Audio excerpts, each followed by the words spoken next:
I remember going to Toys R Us as a kid, right at the tail end of the Super Nintendo games being sold, as they were phasing in the N64, PlayStation, and Saturn, kind of. So as a kid growing up, I do remember having Super Mario 64 and playing it a lot. I had a Super Nintendo too, but it didn't work, so I had to play my copy of Mario World at either my friends' houses or my cousins' houses.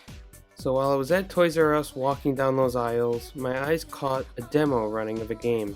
It wasn't Super Mario World. I knew that game pretty well. I knew the backgrounds and the style. What it turns out was either Super Mario Bros. 1 or the Lost Levels from Super Mario All-Stars.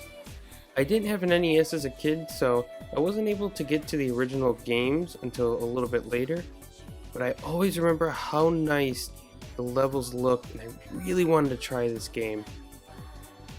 Unfortunately, because my Super Nintendo wasn't working, there wasn't any chance I can get my parents to buy it for me. So for years this game evaded me. It was only when I got a little bit older and I got back into playing retro games, I convinced my dad to get me a copy of the game for 20 bucks or so on eBay. And finally, when the game came, I was so excited. The years-long wait was worth it.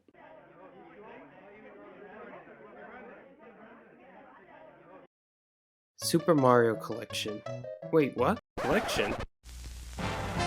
ついに実現した夢の顔合わせ、あのマリオスターが大集合。ピーチ姫が来ました。クッパ大王がキャサリンを。スーパーマリオブラザーズ、マリオ2、マリオ3、スーパーマリオ USA。4つのゲームとおまけにニューゲームもついて1つのソフトにスーパーファミコンソフトスーパーマリオコレクション。 Yes, that's right. If you've noticed, yes, it's Super Mario Collection in Japan. Allegedly, this title comes from the father of Mario himself, Shigeru Miyamoto. Amongst the staff, the working title was Mario Extravaganza, but it was something that was really never taken seriously. So in the West, the game was released as Super Mario All-Stars, and I'm not exactly sure why they changed the title, but I can imagine it was to compete with this. What Nintendo?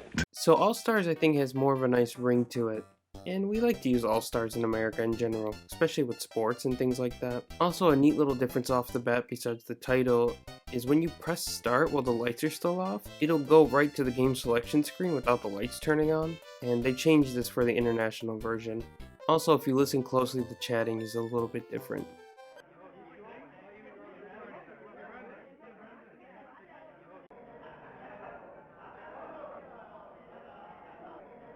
The game selection screen is pretty basic as you'd expect, but it's nice to have this remix of the Super Mario Bros. Theme. So starting off, we got the original Super Mario Bros. And its direct sequel, Super Mario Bros. 2, known as the Lost Levels internationally. Following that, we have Super Mario Bros. USA, or Super Mario Bros. 2, and then thankfully, the one with the same name everywhere, Super Mario Bros. 3. And I think a lot of Mario fans might know this already, but this game was a huge deal in the West because it was the first time international audiences had seen the original Mario 2 and graced with its punishingly difficult level design. And so on the flip side, this was the first time that Japanese players, or most Japanese players, got to experience this revamped version of Doki Doki Panic.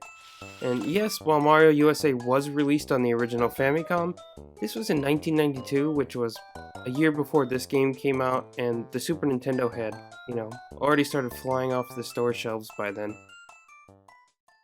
And speaking of Mario 2, apparently the idea for this collection came about from Miyamoto as stated in a Iwata Ask interview, and this is said by Tadashi Sugiyama, and he claims that Miyamoto wanted to include the Lost Levels since it was released on the Famicom Disk System, and not as many people got to experience it because of that. It's an interesting interview that they did for the 25th anniversary of Mario, which was 10 years ago. In the interview, it's mentioned how they updated the graphics to leave an impression since it was a title for the Super Nintendo, but they kept the gameplay more or less the same in order to have a sense of familiarity, when they could have updated the movement options as the more powerful Super Nintendo hardware allowed for it. And I don't think I have to talk about the graphics updates too much, but they're wonderful. I mean, this is what drew me in as a kid, was seeing these beautiful backgrounds, snow, Mario at night. It was great.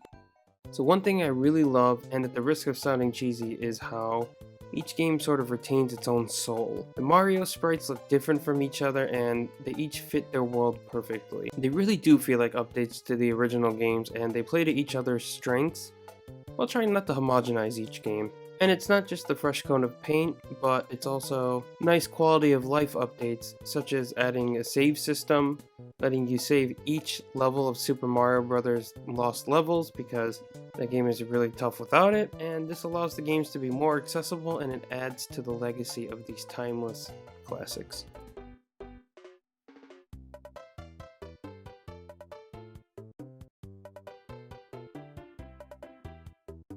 And going back to my previous look at 3D All-Stars, it makes me wish more and more that they did more with the games. Now, is Super Mario All-Stars the perfect compilation? No, probably not, just because there's always room to improve. But then again, for something from 1993, I'd say it's not so bad.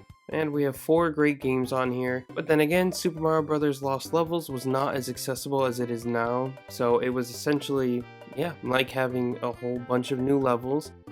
I wish Nintendo would look back to the past for some extra hints and add games instead of taking them away.